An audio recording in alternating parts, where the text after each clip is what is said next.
Well, look who's back.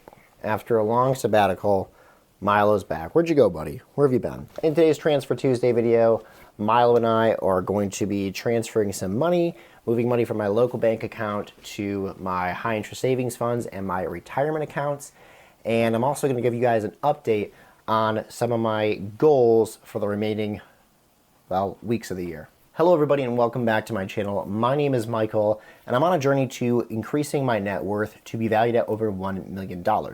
I've recently paid off $140,000 of student loan debt, and now that I no longer have those student loans, I'm able to really focus on increasing my net worth through the processes of moving money to a high interest savings account, along with also especially investing my money. And as you heard in the intro, in today's video, I'm going to be making transfers to further increase my net worth, transferring to a savings account and my retirement accounts. Now, in addition to making those transfers for this Transfer Tuesday video, I'm also going to be sharing with you guys my goals for the remaining weeks of the year, the remaining transfers for the year 2024, what I would like to accomplish by the end of the year, and then potentially what I would like to accomplish briefly moving into 2025 with my financial goals. So we're going to go ahead and tackle the transfers first, get those out of the way with, and then we'll go ahead and I'll start talking about what my plan is for the future with my finances.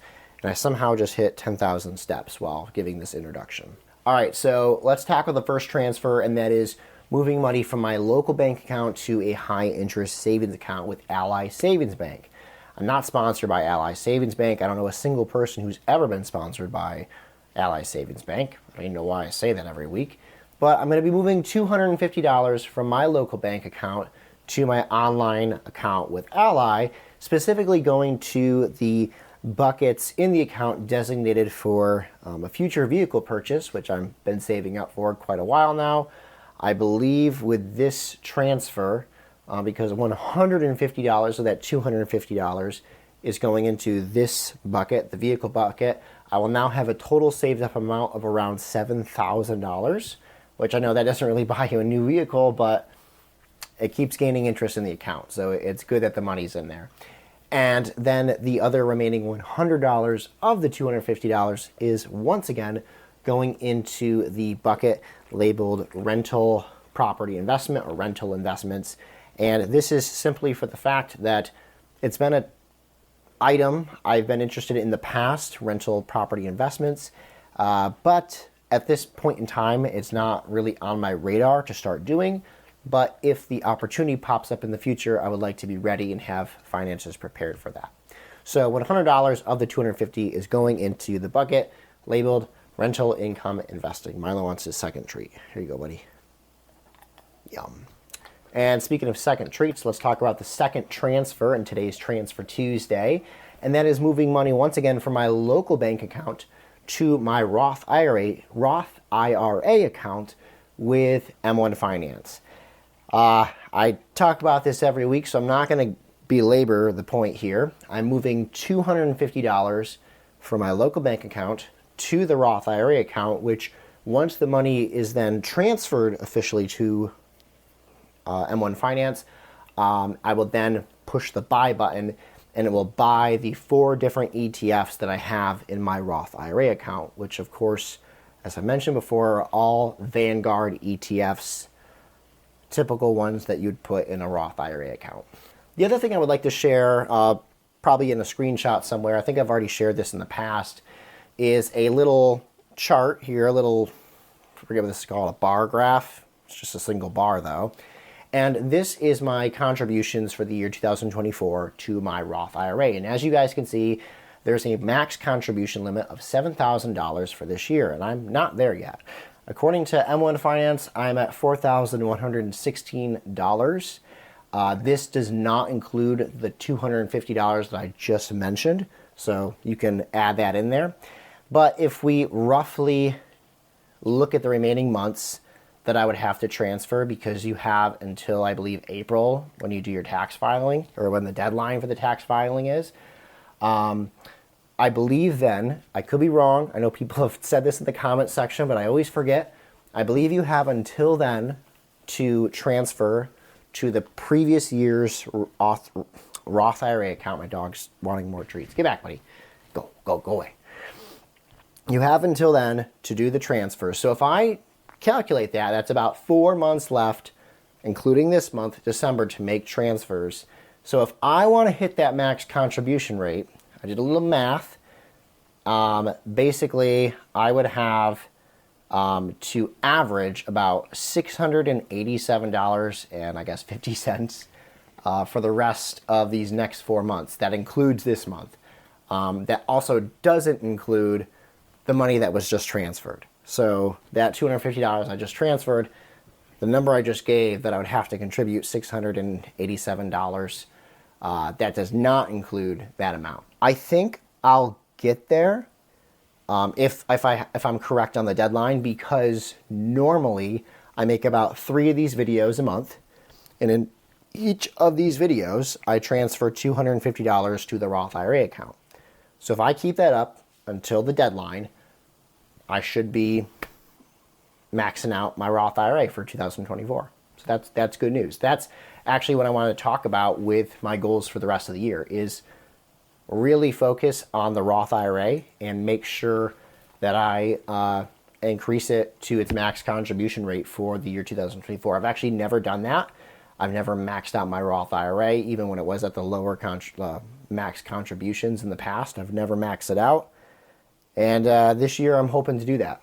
So hopefully it all goes well and there's nothing crazy that happens.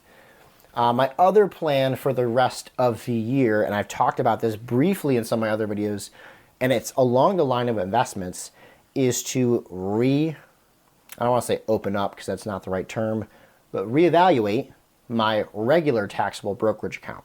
I do have one, and it's sitting in limbo somewhere with Charles Schwab when they took over TD Ameritrade. So I need to reevaluate that, see what my positions are at. I'm probably not going to be really moving anything around in there, but in the future, I would like to maybe start contributing to that account as well, for, I guess, increasing my diversity with my investments. Like right now, I have everything in a retirement account, and I do also have a 401k account, but those are retirement accounts. And I know it's sometimes wishful thinking a little bit, but along this vein of YouTube, I'm sure if you're here, you've heard of wanting to retire earlier, or having that potentially be an option if you need it or if you want that. Not having to, they call it like work optional, where you don't have to work, but you want to work to further your investments. Like your financial future doesn't depend on you going to work the next day. Like you have other investments spread out. So I would like to have some investments beyond just my retirement account. And so that's my goal for the end of this year, is to reevaluate that account. And then in the coming year, in 2025, potentially start making contributions once again to that. I'm going to have to do my research because I've been out of the regular taxable brokerage account game, so to speak, that investing game, for quite a while. And it's a different animal than the Roth IRA or 401ks. Those are kind of, you just set it, you have these accounts that you're never going to sell anything with, and not for at least many, many years, and you set it and forget it. And you can do that with a regular brokerage account, but there's more nuances to it, and I'm not going to go into all in this video because that's not the scope of this video, but I'm going to have to do a little bit more financial research before I throw money at that account. Don't want to waste money, because I've done that in the past with that account, and I don't want to do it again. But anyway, that's going to conclude today's Transfer Tuesday video. Thank you guys for tuning in. I know sometimes these videos can be boring because I make the same transfers every week. And I know YouTube wants us to be entertaining and provide new value to you guys. But a lot of times with finance, the value in setting up habits is really priceless. And so this is a habit I have of hopefully every week, I try to every week, set up a transfer that I then record, and I actually do it. That's why I show you guys the screenshots, so that at the end of the year, when I feel like I reevaluate and say, okay, what have I done this year with my finances?